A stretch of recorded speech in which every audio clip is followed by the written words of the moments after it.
All right, everybody, welcome back to the Applying Logic podcast. I am your host, Rich, and I am back with another episode for you guys. I want to welcome everybody back from Trinidad Carnival who is now arriving, who was having a good time. If you ain't back yet, what you waiting on? It's time. Bring it back home now. So, of course, this is the post-carnival episode, you know. We're going to do all of our post-carnival talk. I'm going to get a full carnival recap on the Guys Unpack podcast when Dre gets back, because he was there, so he's going to be able to give you all the first-hand information. But this is our post-carnival episode, so welcome. Thank you guys for rocking with me. Thank you guys for continuing the support, giving me good feedback, hitting me up, telling me what I'm doing right, wrong, things I need to improve, and hitting me up with topics to talk about. So I know what you guys want to hear. I'm going to do my best to get that information out there. So before we get started, make sure that you follow on all of the social media platforms and you subscribe to get all of the updates when we drop new episodes, when we drop shorts, little clips, whatever. What I'm doing is I'm going to be putting clips on the YouTube page. And I may start doing some exclusive YouTube only content. So it's stuff that you won't get if you're just listening to the audio version. We're going to explore different things and different avenues with this podcast as we continue to grow it. So shout out to everybody for rocking with me, and please send me a feedback. Let me know what you want to hear from me. Really quickly, we are going to get right into the promo because you already know now that Carnival is over. It is Carnival Return Fete time. So next Saturday, February 24th, the Hooky Life crew is bringing you PCP, Post Carnival Pump, the first official Carnival Return Fete right here in the DMV. It is going down inside of Karma, DC. We got Back to Basics coming from Trinidad. We got Travis World coming from Trinidad. Lurbs coming from Trinidad. Joining DJ Ghost, who was in Trinidad for Carnival, but he is your DMV's own DJ Ghost alongside the Hooky Boys. Mystic Vibe 6.0. It goes down inside of Karma, DC. 2221 Adams Place, Northeast DC. And it is going to be an absolute scene. Log on. Get your tickets right now at hookylife.com. After that, Ricky Platinum, who was in Trinidad on the truck with Yuma, he is bringing Pumper from the VI right here to the DMV. Fetish is going down inside of G's Lounge on Sunday, February 25th. Is going to be Pumper live, DJ Kareem, DJ Majestic, Sinker Supreme, and Ricky Platinum, all inside of G's Lounge in Hyattsville. Get your tickets for that. Log on to logicpromotionsdc.com. I got all of them tickets. And the following week, March 2nd, Sekou Flex has Soca and Rum going down inside of the Buena Vista Ballroom. It's got DJ Majestic, Fire Oats, DJ Bimshire, Giovanni, and White Boy the DJ. So it's going to be a scene the week after. These next 2 weeks are going to be crazy in the DMV. So make sure you log on and get your tickets to those events. Now, all of them are available at logicpromotionsdc.com. Sorry. All right, y'all. That is out the way and done. We're going to talk about Trinidad Carnival real quick.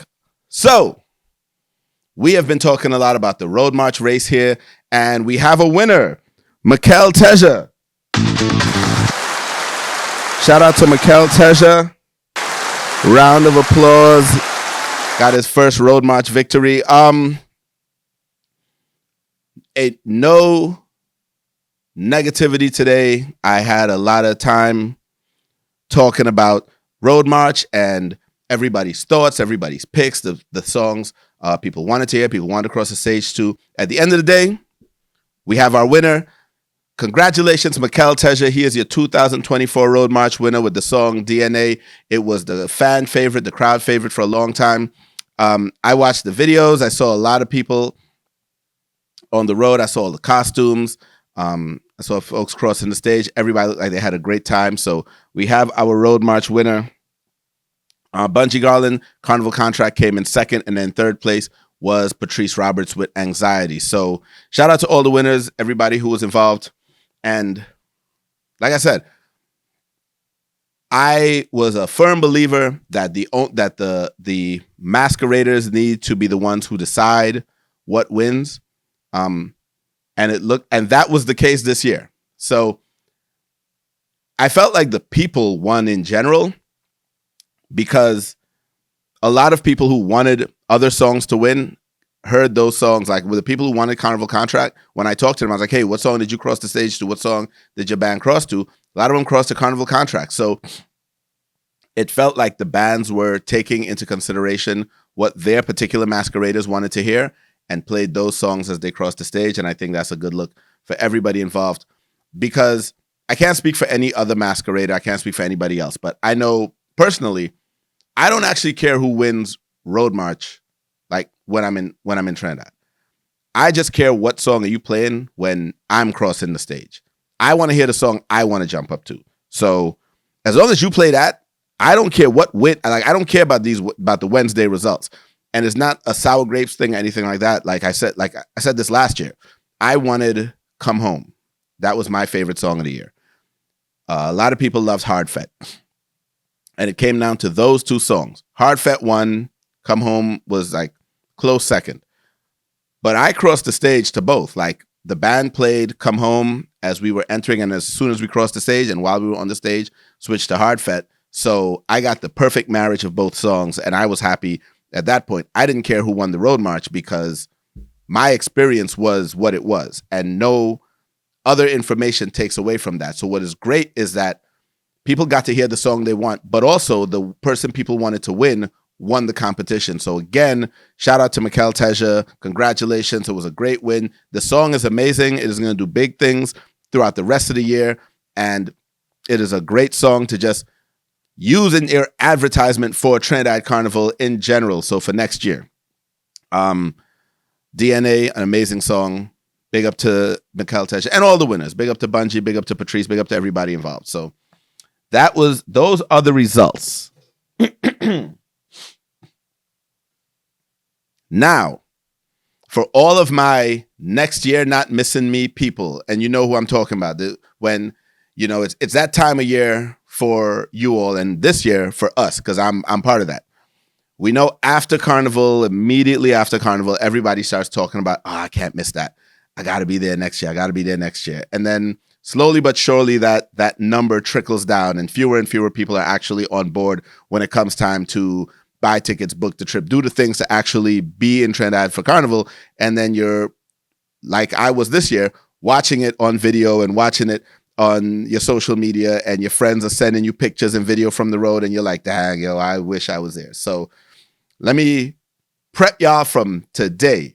The dates for Trinidad Carnival 2025 are March 3rd and 4th. It is a long season. It's a late carnival. It goes with the Lent season. It goes with it's the Monday and Tuesday before Ash Wednesday. So next year, 2025, March 3rd and 4th. Lock those dates in, save them. If you have to start making your arrangements, requesting your time off from work, looking up ticket prices, the tickets, plane tickets usually go on sale around 11 to 12 months before the date. If you're trying to make your hotel, your car rental reservations, anything you think you need to do to start prepping for Carnival, those are the dates. So you can plan the week before, week after, however you feel like doing it. Additionally, if you know that it is something that you have on your radar and you want to start getting your group chats together, I will tell you that this is the time to start talking to your friends about it, because as we've seen, the expense can be a little bit overwhelming for some people. And if you don't necessarily have the readily available disposable income to make this a last minute trip, it can be a lot. So I would suggest, for the folks who are considering it, you start making those plans and arrangements now. Don't call me. Don't ask me what I'm doing, because while in years past, I have been perfectly happy and fine with assisting newcomers with making their arrangements. That is not going to be the case next year, because I didn't make it this year. I have some arrangements and stuff that I need to make, and I have my own crew. So I know a lot of people, every year I get the emails and the texts and the random stuff like, hey, can you keep me posted when such and such is coming out? I want to do Trinidad Carnival next year, blah, blah, blah. And then as the time goes on, those people slowly disappear. So not doing it this year. No newbies, no newcomers. I'm taking a page out of Dre's book for Carnival 2025.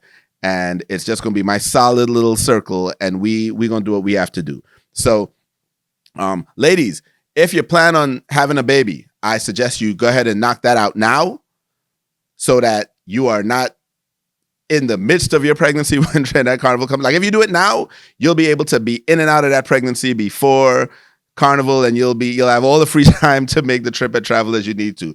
But I had a couple of friends who were planning to be in Trinidad last year, and their husband was like, "Nope, I'm gonna sit you right down here for this year." So if you plan on getting pregnant this year, ladies, I either do it now or you wait till after Carnival, because if you wait a couple of months, that's it. You're gonna be out of commission for next year. So just jokes, people, but not really.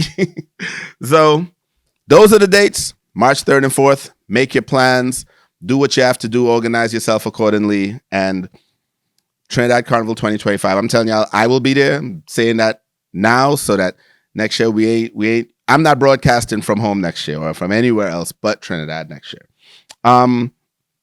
So we got the Road March winner, plans for next year.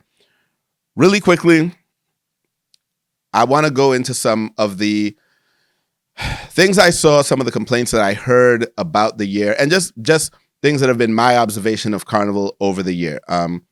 And for my American listeners who have never done and never experienced Trinidad Carnival, this is going to be a very Carnival-heavy episode in this first half. So I'm not apologizing. I'm just letting you know what you're in for. If you're watching the YouTube, you got the timestamps. You could click ahead because I'm going to talk about some other stuff as well. But the beginning part, we gonna wrap up this Carnival season. So some of the things that I took note of from this year that I've seen has been problems over the years, and ways that I feel like Trinidad can improve on the Carnival experience. I'm going to get to these really quickly. First off, the bands.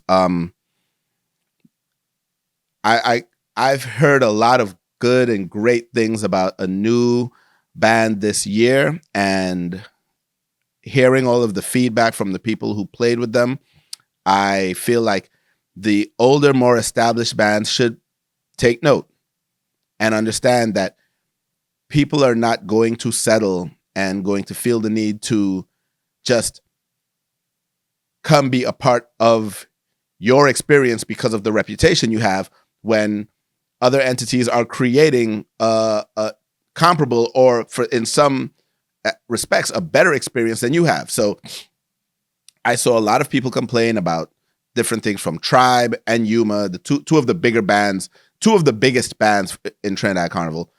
And there were a lot of complaints about the road, collection, issues that people had at lunch. I'm not going to get into all of the details because I try not to highlight the negative. I will just say, I hope that the band leaders, the stakeholders, the people involved are paying attention, taking note of the things that were not done correctly this year, looking at how people are responding to new bands who are giving them those things, and know that you cannot depend on your loyal patronage, your loyal patrons, to continue to just spend their money, especially as expensive as Carnival is, as expensive as it is to play mass and be in your band. Don't think people are just going to arbitrarily say, hey, yeah, no, I'm with Tribe for life, I'm just coming back. I'm with Yuma for life, I'm just coming back. No, there are other viable options that are going to pop up that are providing an experience that people are enjoying. So you all need to, in this off season, take the time, do the after action, collect the feedback, and work to address any and all complaints and issues that you had this year. And that's coming from having had to do that with the entities that we work with here in DC. And I'm sure I'm not telling anybody anything they don't know, but I feel like when you get complaints that become year in complaints, you start to get complacent as an organizer that, oh, well, the people gonna come back. It don't matter. We don't have to fix that. Like, they complain about that every year, blah, blah, blah. When in reality, no, we don't have to come back. Like, other bands and other places are giving us the experience that we want and taking our complaints seriously. So I am appealing to you all because I want everybody to be able to enjoy their carnival. So I'm not trying to take away from anybody. I'm saying, hey, take stock of the things people said you did wrong and work to fix those things in the off season because you have a full year. And we all know that carnival planning started yesterday. It started the day after the road ended. So like now is where you start to prep, get your stuff ready. And a big part of that needs to be addressing the complaints of your masqueraders and making sure those things don't happen next year. With that being said and taking that into consideration, I think that the country on a whole, whoever's with the organizers of Carnival, needs to find a way to fix the route for Carnival. I saw a lot of people online asking, where is their band? Where's their band? Just posting on Facebook and Instagram. Hey, does anybody see? Because they have the groups, their Facebook groups, their Instagram groups of people there, and they know a lot of people are on islands. So they're like, hey, does anybody know where this band is right now? And from what I'm told, there were not like band locator apps to track and say where the band is. I believe that a part of that can be solved, and taking examples from smaller carnivals, in that if there is one singular established route for everyone, and yes, I know that the bands are all leaving from different places and all going back to different places, and not every band is hitting and crossing every judging point, because some of the bands are not competing for Band of the Year, so they're not spending the whole day trying to get to every point. But if you have maybe two unified routes where, okay, if you're not competing here, this is your route, and we get all the bands on the same route, so it's easier for the masqueraders to figure out where their band is if they leave before they get to where they're supposed to be going. It creates a place where you can consolidate the entirety of the traffic and the parade, and it creates a better experience for the viewer. Like, if I am a resident, a citizen of Trinidad, and I just want to come out and enjoy the culture. My days of playing massa behind me, or it's just not my thing, but I love watching it. I want to be a part of seeing the spectacle. It is very difficult in Trinidad now, and I've noticed that's been a problem for the last maybe, I'm gonna say 10 years, but it could be longer, where because the bands are so spread out, you can't sit one place and say, yeah, I can park up right here and I can see all the bands going across me, so I can see everybody. I can enjoy the entire day as just a spectator because everybody has to cross this one place. I have walked around Port of Spain, like trying to find my band and walk through bands, across bands, and everybody seems to be all over the place. So I think there needs to be some kind of effort made to consolidating the parade route into one or two specific routes, so that the spectators, the patrons, the people can know they can go, hey, we can go here and there, and we can see just about everyone. And you make it easier for the masqueraders to find their band, and just make for a prettier looking parade to me. And I understand that some of the things that I might be saying might be things that were thought of, and there could be a million reasons why it would not work. So don't think that I'm criticizing anybody who is working on this, because understand I'm speaking as an outsider observing it, a carnival lover, thinking of things that I think would make it better, because I know, like, you go to these other carnivals and when everybody's on the same route, it does kind of make it easier on us.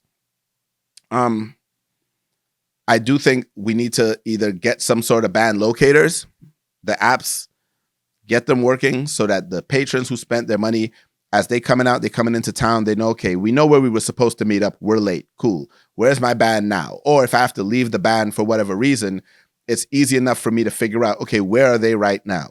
Because when you're on the road all day for 2 days, you may not be able to just stick with the band. You may have to dip out. Somebody may have an issue, an emergency, whatever. And now I can't find, I don't know if we're at lunch. I don't know if we're at the Savannah. I don't know if we're here. So band locators, locator apps, and or a consolidated route, I think will help. This one might be an unpopular opinion, but having done it and having crossed the Savannah stage, I believe, because I heard this was also one of the complaints from people where, like, bands were cutting each other off.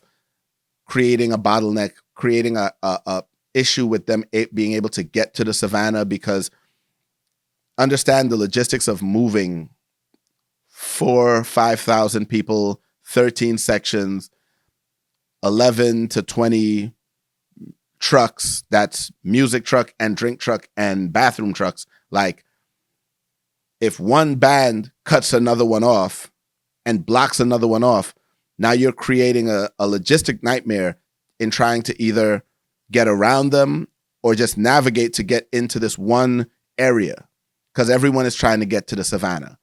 And as much as the idea and the thought of crossing the savannah stage, if you are a traditional masquerader, is great, as much as you love that idea, the reality of it sometimes, to me, is it kills the vibe. Like, to paint the picture, you get in there, first off, your drinks trucks go off to the side because they're not coming in with you.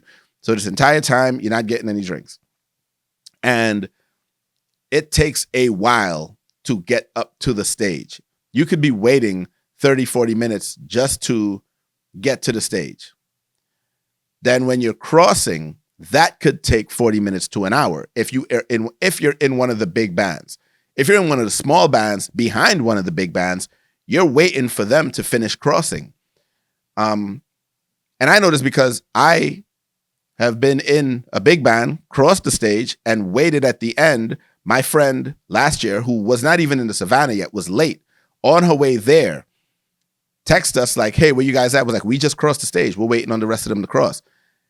She had time to get a ride from where she was to the savannah, and it was not close. Walk, because you couldn't drive all the way in. Walk in, catch up with the band, and cross with her section, because her section crossed last. That took about 30 minutes from where she started, and we were still just there.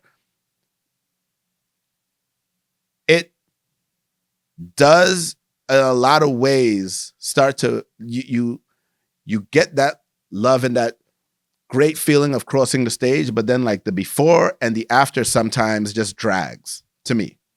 So my unpopular opinion, or my unpopular suggestion, might be for the non-competing bands to not go to the savannah and to prop up and hype up and big up the Socadrome, which is an alternate stage, which my understanding of it was created so that those big bands that are not competing do not have to go to the savannah and do not create that bottleneck. But because they still allow them to do it, I think that creates the same problem that you were trying to avoid, while adding the stage that whose significance has diminished now. The Socadrome stage is on the opposite end of not the opposite end of Port of Spain, but the bottom line is, if you're unfamiliar with Port of Spain, they're not close. So you have to take an entirely different route to get to the Socadrome. And because it is not a part of the official competition route, they're letting, they created it for some of the bigger bands to be able to go there, the bands that are just there for vibes. We're not trying to compete for band of the year. We don't need to hit all the judging points. We just want our patrons to come out and have a good time. Cool. I think the committee needs to force them to just use Socadrome and not go to the savannah, to reduce that bottleneck and that traffic from there, and only allow the bands who are actively competing to cross the savannah stage. That then will force some bands to have to go to the Socadrome because your masqueraders want to cross a stage. And I'm speaking for myself. I don't know if other masqueraders are just adamant that no, it has to be the savannah. I don't want to just do Socadrome. That may be, if that is how you feel, that's how you feel. I'm not knocking that. I'm saying personally, it doesn't matter to me what stage I cross as long as I get that act of crossing a stage. So I think the non-competing bands should not go to the savannah, should be prohibited. Like, if you're going to the savannah, it has to be that you are competing. And if that's the case, I do believe a schedule or like a number system where like, hey, here is the order that you're entering the savannah. So no band should be cutting another one off to get in because like, no, you're out of order. And if you do that, then pull them off the road. And I've seen that where bands that have violated the rules, not pulled off the road entirely, but have been not allowed to cross the stage. That has happened. So I think we need to kind of enforce that a little bit, where we create the schedule. Here's the order that you're crossing the stage in. Here's your time. If you miss your time, cool. You can't.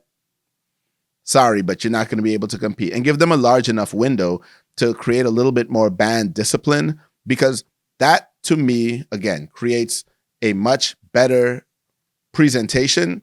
It eliminates some of the problems that you saw this year, and it forces the bands to be more disciplined about getting on the road on time, sticking to this schedule. And then once you cross the stage, cool. Go free up yourself in the streets of Port of Spain. Like, go have a good time. And like I said, if you're not going to do that, then I think the moving all of those big bands off the Savannah and restricting them to Socadrome, and not restricting, let me not say it in such a way, but enhancing the relevance and importance of doing Socadrome will take them off of that route, reduce the bottleneck, and still allow them to cross the stage. And I don't know if this is the case or not, but if you do not count because the way Road March is counted is how many times the songs are played at the judging points. If the Socadrome stage is not an official judging point for Road March, it should be. Like, I understand it's not going to be a judging point for Band of the Year, but if it is not a place that you are counting the plays of a song for the Road March competition, it should be. Because then, if it's not, then no, the big bands should go to the Savannah. Because I should not have, if we are competing and we are trying to pick what song is Road March, and I have one of the biggest bands, the two biggest bands in Trinidad, not their plays of a song not being counted towards the Road March, then those numbers are immediately skewed. So I believe that if it is not, Socadrome needs to be an official judging point for the Road March where you count the plays on that stage, and that will help with keeping the large bands off of the Savannah stage, I believe. So those are a couple of the things that I think will absolutely help with the road experience for some people. I know it would help with the road experience for me, and I love being on the road. I love Carnival, and I was not there this year. So I'm really just taking my notes from what I'm seeing people complaining about and mentioning, and trying to come up with different things in different ways that I think can enhance the experience. And hopefully some of these things, someone hears this, this gets sent to someone. Maybe some of these things have not been thought of, and they can possibly be implemented in some form to enhance the masqueraders' road experience. Now, apart from the road, the Carnival experience in general, I think a big thing that we should focus on is bringing back the Soca Monarch competition. I feel like we have not, the competition itself has been dwindling in its popularity and its support from the patrons and the artists for years. And what we're seeing is opportunity to recognize artists for their songs and their contribution. I know I spoke about this on the last pod. It's gone. So now all people have is Road March. And because of that, you know, the fans of artists want to see them win something. They want to see them get recognized for their hard work and their effort. So I believe Soca Monarch bringing the competition back, putting it under the government, not a private entity, or putting it under whatever entity organizes the other aspects, the Calypso Monarch, the Band of the Year, whatever. If you get a unified entity and you bring Soca Monarch under that, even if the whoever it is that owns it now says you can't use that name, cool, change the name, whatever. But that night, Friday night, should be that competition to determine who has the best soca song of the year, and you should do a power and a groovy competition so that both of those aspects of soca music can be recognized individually, so that the artist can now put out different forms of art, and each form of art has a category for which it's being recognized. They should be rewarded the same. The cash prize should be the same. The emphasis placed on both should be the same, because we've seen in years past, it has definitely been different from one, depending on what's more popular. And that leads to more artists focusing a certain way, and it waters down the sound, or it makes the sound it makes it all sound the same because everybody is chasing that same thing. So if you are rewarding people for different aspects of it, you will get more creative music in all aspects of the genre. So I do believe the Soca Monarch competition needs to come back. As far as the actual night, the show, ways to make that more profitable and more engaging to the fans, I think you need to try to get buy-in from some of the bigger artists to compete, but that creates the problem that I'm going to talk about later, or a little bit later. But you do need to get buy-in from some of the bigger artists to compete, and the ones who are not willing to compete, well, then you need to create like maybe a pre or a post show where these artists just perform, and you pay them just to come perform. So they bring their fans out to come see them perform, but they're not competing. So like before the actual competition starts or in between the groovy and the power, you have a little show by this artist and that artist. Get a couple of big DJs involved. Put some time, effort, money, and energy into promoting of it. Because I remember a time where if you're in Trinidad and you're listening to the radio on your way to or from parties, you're hearing them, all they're talking about is ISM, Fantastic Friday, Soca Monarch. The radio DJs, they get to a point where the song, they'll have a whole set where all they're playing are the songs that are in the Soca Monarch competition. So you're hearing the same 10 or 20 songs for a good like 30 minutes or whatever. Now that can get egregious after a while when like all the DJs start just focusing on those. So there needs to be a balance there. But the bottom line is more of an effort needs to be placed on highlighting. The competition needs to come back. Then you need to spend the time, effort, and energy to highlight it, build up the fan anticipation for it like it used to be back in 2011, 2012, 2013. And that is going to come with some buy-in from the bigger artists to either compete or just come perform. You know, have a pre and a post show with bigger acts that people came out to want to hear so that the younger artists can compete and a younger artist can win while the established artist who's probably won a couple of times is still there just to bring fans out to it. So I think that is important because right now we only have Road March. And my feelings on that are that if we're only going to do a Road March competition, then it changes the type of song or the dynamic of the song that people will want to cross the stage to. And I know that changes the experience for some people. So there definitely needs to be a balance between finding a way to reward the artists and finding a way to appease the patrons. So those are my quick tips and advice to the Carnival Committee on ways I think they can improve the product for next year. But whether they take this advice or not, whether they see this or not, regardless, I'm going to be there. I already have my plans to be in Trinidad for Carnival. I'm looking forward to it. That said, that brings me to not the negative, but this is a story that hit my radar right before Carnival. And, well, not right before, but it was like one of those during Carnival things that friends sent to me because it was trending.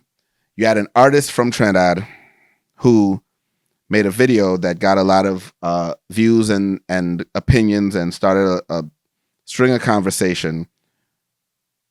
And I was going to talk about it. Like I got the video, or it happened right after I recorded the last episode. So I was a little upset because I did want to talk about it. And then I decided I would wait until after the Carnival season because I wanted that to be more focused on the positivity. So I'm trying to find the video. I thought I had it. I do. All right. So this is Trinidad Killa and him giving his opinion on just Trinidad Carnival. Trinidad Carnival had no future because you know why? The older heads and the people in the industry and the promoters and the DJs and everybody stifling the future generation of soca music. How long Bungie Gallon go rain for? How long Faye and Lion go rain for? How long Nadia Batson go rain for? How long Lyrical go rain for? How long Marshall go rain for? Who they pulling up to the platform and endorsing? Who they endorsing to take the battle and run with it? It have no future, because you know what, Trinidad Carnival go come like the same thing over and over, because every year is the same 10 artists and the same 15 artists, and I've been saying this over and over and over and over and over and over and over, and nobody ain't really understanding it. Every year for the last 15 years is the same 10 artists and it's the same 15 artists, and so it's one set of artists making money all wrong. Because you know what, when the carnival done, all the artists looking to jump on a plane, all the artists in Trinidad just look for that tune and look for that song, so after Carnival they could tour Barbados, St. Lucia, Grenada, Guyana, up the thing, America thing, bam, bam, bam, all the country come back when it's Carnival time. They don't even give back nothing to the communities. They don't even give back nothing. So it's all about making money and trying to stay relevant. All right, so I'm going to unpack this really quickly. Because I think a lot was said there, but I also think a lot of nothing was said there. I'm going to be real clear about this. My opinion on this is real simple. I don't agree with one single word that he said. And I know a lot of people are going to be like, oh, but you know, he's just trying to do this and he's just trying to do that and he's just speaking from his perspective. Okay, cool. I get that. And that's fine. That's fair. And just because I don't agree don't mean that you're wrong. That's the beauty part of opinions. Like I'm giving my opinion on this because, again, this was sent to me by a couple of people and I thought it was interesting when I heard it. But I'm going to start with the notion that, yes, he addressed that he started with talking about how the Trinidad soca has no future, and that's nonsense. So I'm going to attribute a lot of this to an artist who, when they are not experiencing the level of fame and success that they believe they deserve, instead of saying, I need to do this, I need to work harder, I need to figure out how I need to get myself into these positions, it becomes easier to say, they are holding me back. It's the industry, it's the promoters, it's the whoever. They're gatekeeping, they're holding me back, they're not giving me what I deserve, blah, blah, blah, blah, blah. The DJ's not playing my stuff, the radio station's not playing my stuff.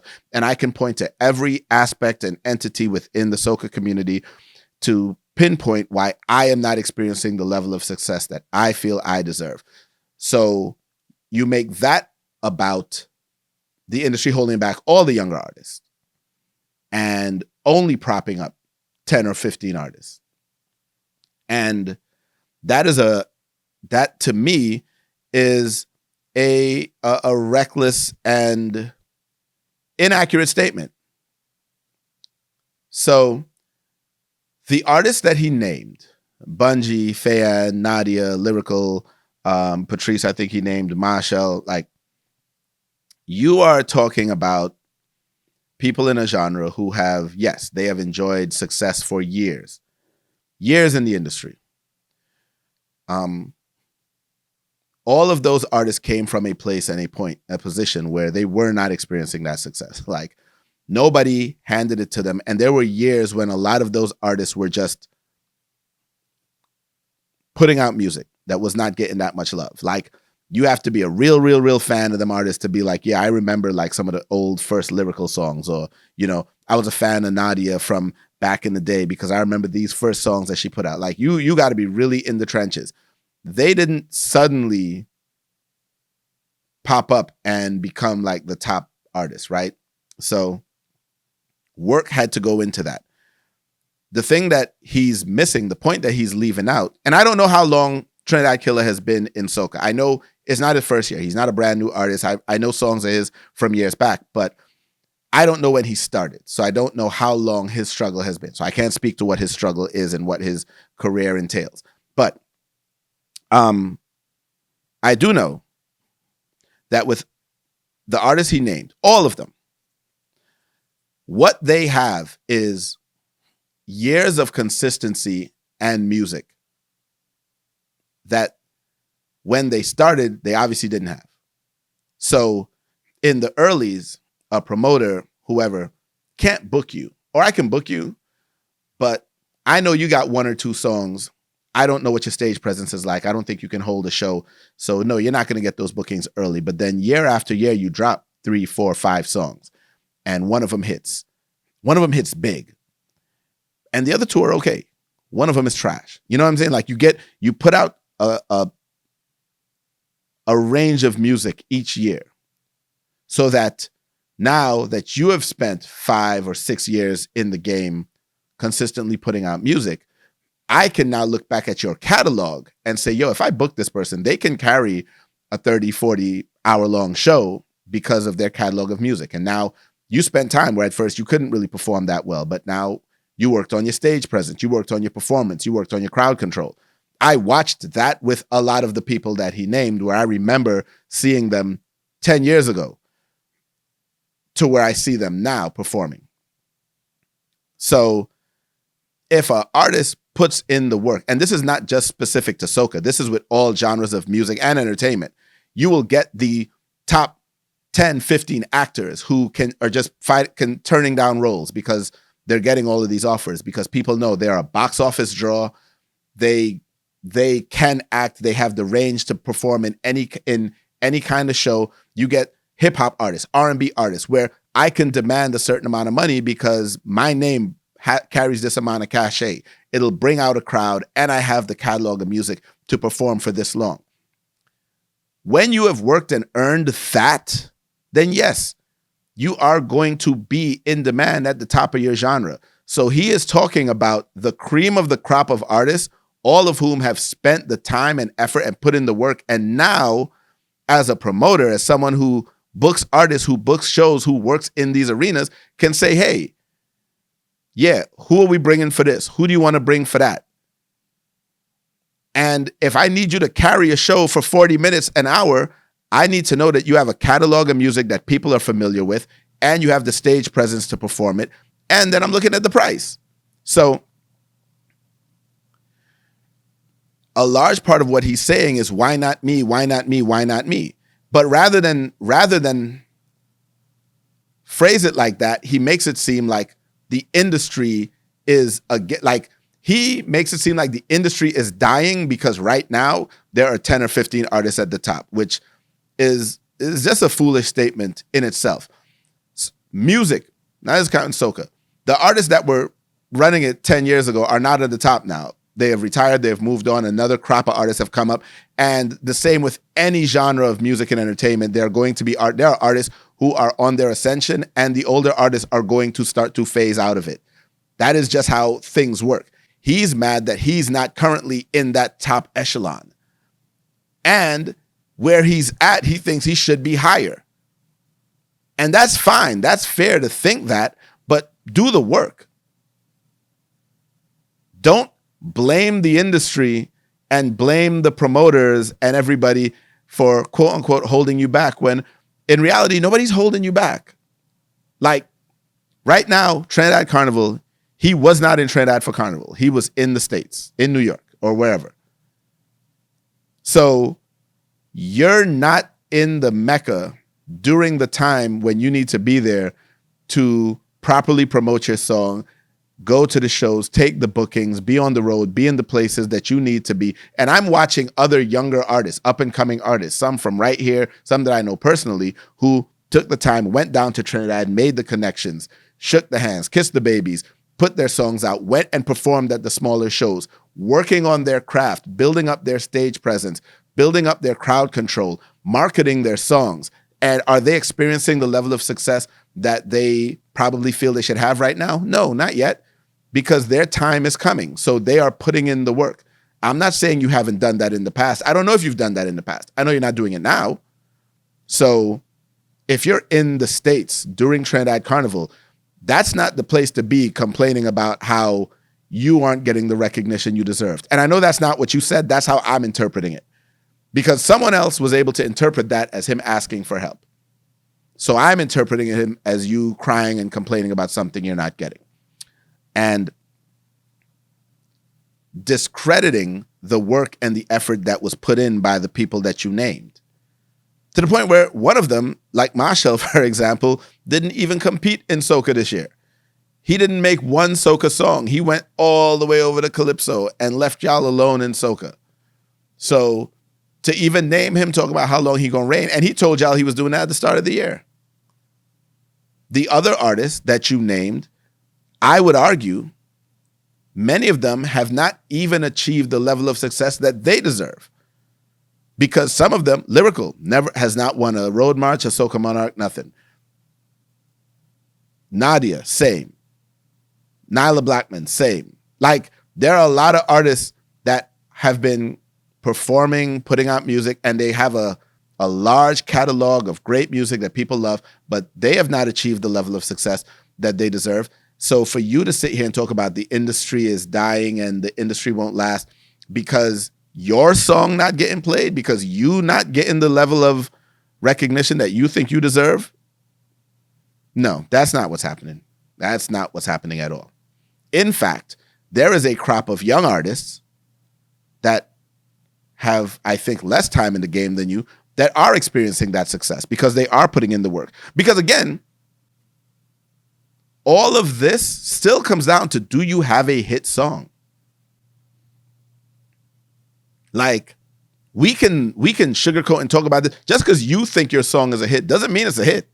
I like Riot, but to me, it was the second most popular song on the rhythm it's on.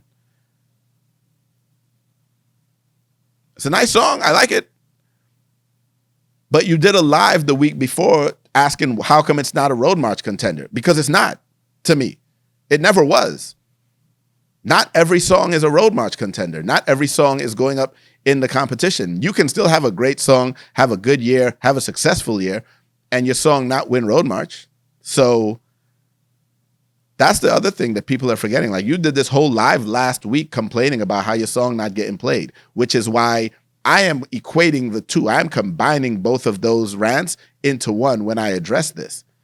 Because I realize that this is all sour grapes. This is all woe is me. This is all why not me.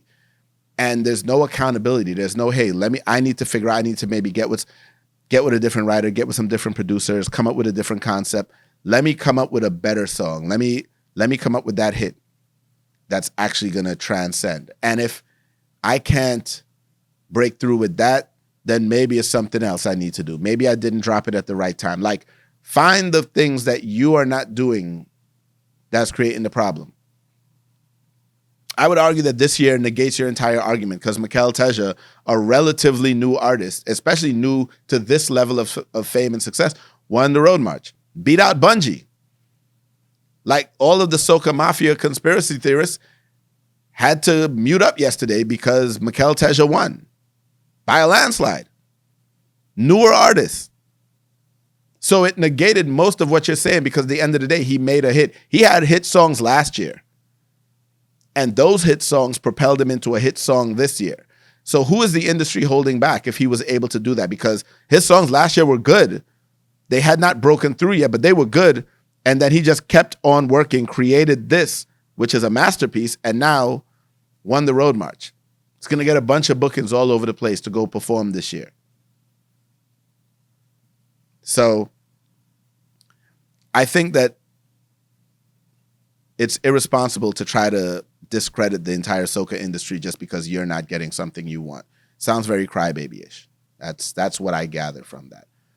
And this idea and this notion that, okay, all the artists want to do is make a hit song, then go tour and go other place. Like, they make a hit song for Trinidad Carnival and then they use that to go perform other places. Okay. Yes. That's the idea. You're not even in Trinidad right now complaining about who not giving back to Trinidad. That part is funny. Like, that was the part that made me laugh the most. You from outside the island complaining about the artists in the island, knowing that when they drop their hit song and they experience the success because they're working for it, are going to be able to go perform other places. But you're complaining about them not giving back while you're not in Trinidad. That makes sense to you? So the entire thing, the complaining, to to me fell on deaf ears. I know a lot of people sympathized and said, no, he's complaining about the problems with the industry and blah, blah, blah. And that to me is a lot of people who like to validate and enable crybabies, and people who feel like when they are not getting something they want, that rather than look within themselves and find the ways to work harder to achieve it, are quick to blame everybody else and say, you all aren't giving it to me. When, quite frankly, I don't think you've earned it yet. Like, I can't think of 3 songs from you that are worth that have elevated to that level. And I know a bunch of your music, and it's good. I'm not hating. I'm just saying, like, none of it has transcended for me. So, and then your live performance can probably use some work. Like, you performed live in the DMV area recently, and there was and nobody was here. Like, there was no competition in that. It was your show. You were performing live. You were the only artist billed on it here in the States. And you can ask people who were there what they thought of that performance. I don't even have to say. You can check with people who went to that show and ask them what they thought of that particular performance. So before you deal with complaining about other people, ask yourself, what are you doing to better yourself? That's all. And I don't know him personally, so I have nothing against him. I just don't like this attack. And I'm not even friends with any of the artists that he named personally. So none of this is personal to me. This is me giving my opinion because I have the opportunity to do that. And that's how I feel about acting like the entire genre is dying because you're not getting the success. You're not getting the level of success you think you should be experiencing. I did hear Pharma Nappy's response. I think it was a classy, very, very classy way of addressing and talking to someone who probably needed that motivational speech. I think you really, really need to pay attention to what Pharma Nappy said. He said, just, continue to work. Eventually it's going to come. If you continue to do the work and you actually have the talent. Because I think that part is overlooked. I think that we credit a lot to hard work and perseverance, and we forget that you actually have to have the talent and you actually have to be making a good product to be successful. You can toil away all you want. If what you're doing isn't good, or if what you're doing is mid, then you're never going to achieve more than mid. So that is all on that. Really quickly, we're about to shift gears completely off of Trinidad Carnival now. Thank you guys for paying attention, staying with me, bearing with me on that. For my American listeners, if you made it this far, congratulations.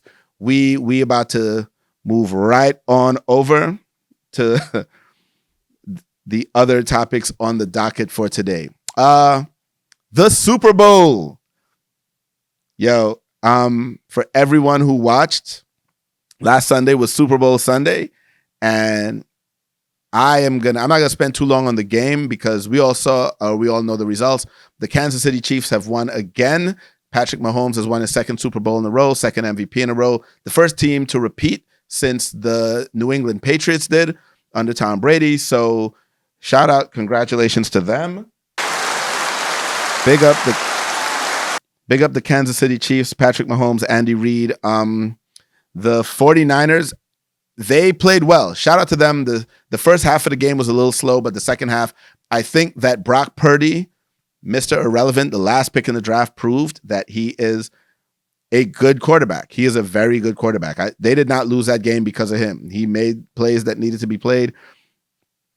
I'm saying he made plays that needed to be made. He did his thing. So shout out to them. Shout out to him. The 49ers have fired their defensive coordinator, Steve Wilkes. I'm not going to dig too deep into that right now because it's such a layered argument and discussion in terms of the state of being a black coach in the NFL and how much what did he achieve over the course of this year? Was a shift needed? Was it his fault that they lost? I don't know, but I do know that after getting to the Super Bowl, which only one other team made it, and only one team can win, to lose your job because you didn't win the one biggest game in the sport seems a little nuts to me. But like I said, I'm not here to be a sports pod, so I have my feelings on that. But I'm not here to dissect whether or not Steve Wilkes should or should not have been fired. But he was fired shortly after the loss of the game. So we'll see what happens with the San Francisco 49ers moving forward. I have seen all the memes where they say that this team will never will never achieve success till they do right by Colin Kaepernick, and those are funny to me. So we gonna see. That might be it. The Kaepernick curse might really be haunting that franchise moving forward. But the halftime show, though, that is what we're gonna talk about now, because I have seen a lot of mixed reviews about the halftime show. And when I say mixed, mostly positive, but it's ranged from greatest ever to, yeah, it was cool. A few people didn't like it at all. I thought it was good. I enjoyed it. I was watching it with my girl, and while she liked the show, she had her critiques. So it just goes to show, like, everyone is going to have their opinion. I do not think it was the greatest halftime show ever. I think that was a stretch. I think there's a lot of short memory, recency bias, where, like, folks are just the hyperbole machine is in full swing, and we are forgetting some of the great performances that came before it. And it happens with everything. It was like Mahomes won the Super Bowl. Is he the GOAT? Well, he is probably the most talented quarterback anyone has ever seen. But, you know, Brady has 7. And everything that Mahomes has done accomplishment-wise, Brady has done for the most part.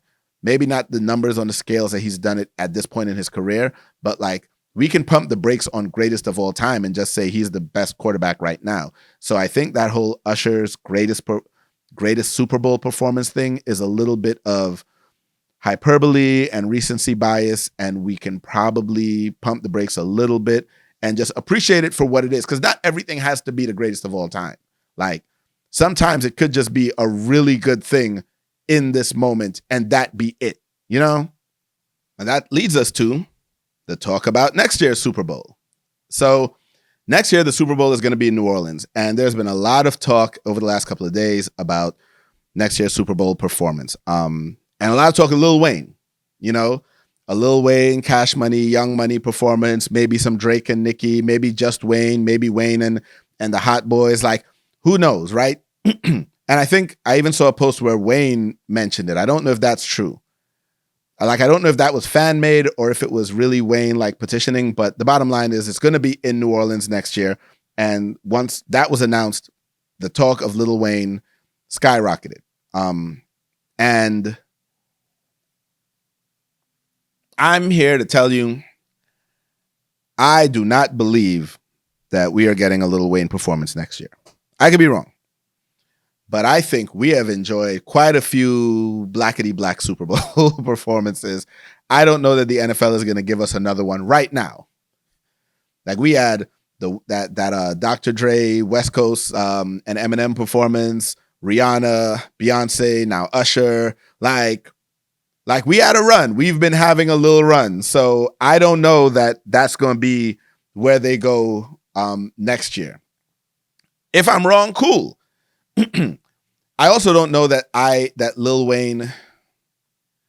I love Lil Wayne. I just don't know that I want to hear a Lil Wayne Super Bowl performance, mainly because I kind of lean more towards the singers for the Super Bowl, like the like, I liked the Dre and Eminem the West Coast one. I liked it kinda, but only kinda. You know what I'm saying? It was not my favorite. It was cool to look at and just, like, for the culture, for hip hop culture, but it was not my favorite performance.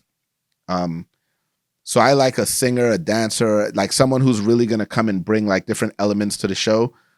So, and a lot of rap acts don't do that, in my opinion. Like, the shows will be good, but it's like, it's not that. Like, you just have to know these songs and rap along with them, and they have to give you those feels. But in terms of being, like, an overall great performance, like, I want to see a performer. I want to see a musician. I want to see, and not saying that they're not performers and musicians, but I want to see, like, a singer, someone playing instruments, kind of like with the Usher performance. Like, he had her come out, play the guitar, and he had Alicia Keys with the piano and all this other stuff. That's the type of stuff I want to see. Dancers, I want to see the spectacle of it, which I don't know how you do that with a hip hop show, because, like, the last hip hop performance, they brought out the stage and everything, and they brought out the sets, and they had 50 come down, hang upside down, all this other stuff. And while it was great to hear the songs that I loved, I thought it was just an okay performance. That's just me. Anyway, so I'm not pressed about a Lil Wayne performance.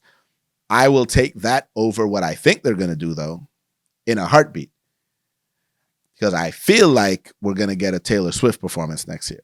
That's what I think is going to happen. And if it's that or Lil Wayne, then yeah, give me Lil Wayne. So, but I think the NFL has been kind of setting this up. I think the writing's on the wall. I truly believe it's going to be Taylor Swift next year. I hope I'm wrong. This is not a knock or anything against Taylor Swift, but I just don't know her music and I don't care to know it. So it's like, I don't. So it wouldn't be like if she does perform next year at the Super Bowl will be the first time I hear them songs. So I'm not going to go listen to them to get ready for it. But what are your thoughts? What are you guys' thoughts as far as the performance this year? Who do you guys want to see? Do you think Lil Wayne could do a great performance? Do you think it's going to be Taylor Swift? You think the NFL got the fix in already? So, excuse me. Let me know in the comments or hit me up. Let me know what you guys think the next year Super Bowl in New Orleans is going to be. I don't know who the teams are going to be. They say the NFL script writers already got it figured out. Some people are saying the Chiefs going to three-peat. I don't think that, and like I said, this isn't a sports podcast, so I'm not going to get into all the reasons. Like, this is going to be the talk I have with my boys. But I don't see a Chiefs three-peat. But we may revisit this when, in a year, when the time comes, and if it happens, I'll be the first to say, yeah, I didn't see it coming, but congrats to them. So the other big news from the Super Bowl, what I'm going to end with, was not even the commercials, because the commercials as a whole didn't really move me, but that Beyonce commercial. Let me tell you something. My bias aside, because I'm a Beyonce fan. While the commercial itself was just okay, it was a Beyonce Verizon commercial. It was just okay. There was really nothing spectacular about the commercial. It was fun. It was a little funny, like cool to watch. But the drop, yo. And I know most of you have seen it, and if you haven't seen it by now, you've heard what happened. But Beyonce did the Super Bowl commercial and then talking about, just ways to break the internet and continually trying to break the internet. And the point of the commercial was like, Verizon, no, the Verizon internet still is not broken. Verizon's reliability, blah, blah, blah. But at the end of the commercial, when she failed to break the internet through all of her attempts, was like, okay, drop the new music. And yo, I'm here watching with my girl. Immediately, she was like, wait, what? Goes to her phone. Like, I'm checking the internet. Did she just drop new music? Because, of course, that's what we expected. Like, the music to drop timed with the commercial, right? Like, that level of coordination would have been nuts. And even though it didn't happen exactly like that, it still dropped. Like, we still got the new music. So I'm going to talk about my thoughts and feelings on the new music. Now that the Super Bowl talk is done, we're on Beyonce. Beyonce dropped 2 new songs, both of which are country, and then announced the Renaissance Act 2. I think it's March 29th or something. Like, it's coming out soon. It'll be out shortly. And the reactions have been heard loud and clear. Both songs are country songs per Beyonce. Like, they are listed as country. I'm here to tell you, I'm here for it. I'm here for all of it. So, truth is, when I first heard it's Texas Hold'em in 16 carriages. First listen of Texas Hold'em, instantly loved it. Like, it's playing and my head was nodding. And I was like, okay. And I was like, and I don't like country music. That song had me like, I like this. I don't know that I'm a country fan, but this that's happening here, I'm enjoying this. So I can do with more of this. Then after listening to that, listen to 16 Carriages. First listen, didn't really care for it. It was like, it was all right. It was not my cup of tea. Didn't really like the song at first. Since then, I've heard it a couple more times, and my thoughts on that have softened a little bit, where I'm like, yeah, it's not, I don't love it, but I also don't hate it. Like, I can play it and not be mad. And I also see what she's trying to do. She's making this deliberate shift, and she's making a deliberate country album. Like, the last album was kind of a deliberately geared in a certain way. This one is, hey, now I'm doing country. And quite frankly, I enjoyed both of these songs enough to where it's like, yeah, no, I'm absolutely going to listen to the album. And that created the uproar on both sides.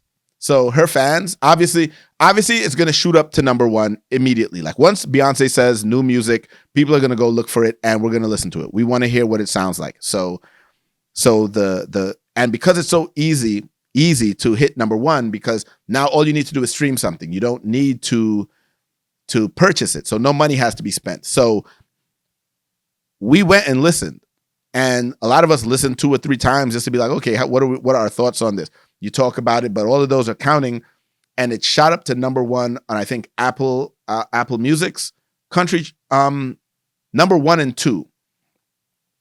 Both songs shot up immediately. So that just showed the impact of like her fan base and their patronage, and how quickly it can have an effect. Hang on. Beyonce becomes first Black woman to reach the top of Apple Music's country charts. Okay. So it was Apple Music's country charts 1 and 2. It has people now anticipating this country album, and is putting a whole bunch of new ears or listeners into that genre, because again, a lot of people don't really like or care for country music who are Beyonce fans, so are going to listen to what Beyonce has to say. But there's a lot of talk of, well, what's going to happen with like the gatekeeping of country music? You know what I'm saying? Like, the people who are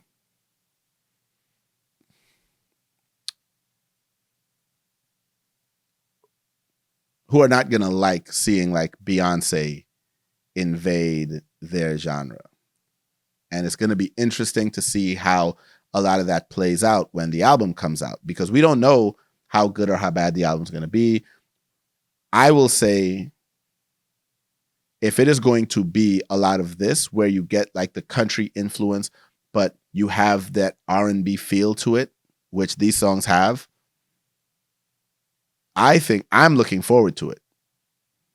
I understand where the pushback is going to come from. And it's what happens with music in general, where you get an artist experimenting with a different sound in a genre, like with a lot of rappers who don't particularly care for the new brand of rap, right? Where the artists aren't really focused on lyrics. They don't care about rapping. Like the rappers who don't care that they can't rap, but it's just about how the song feels.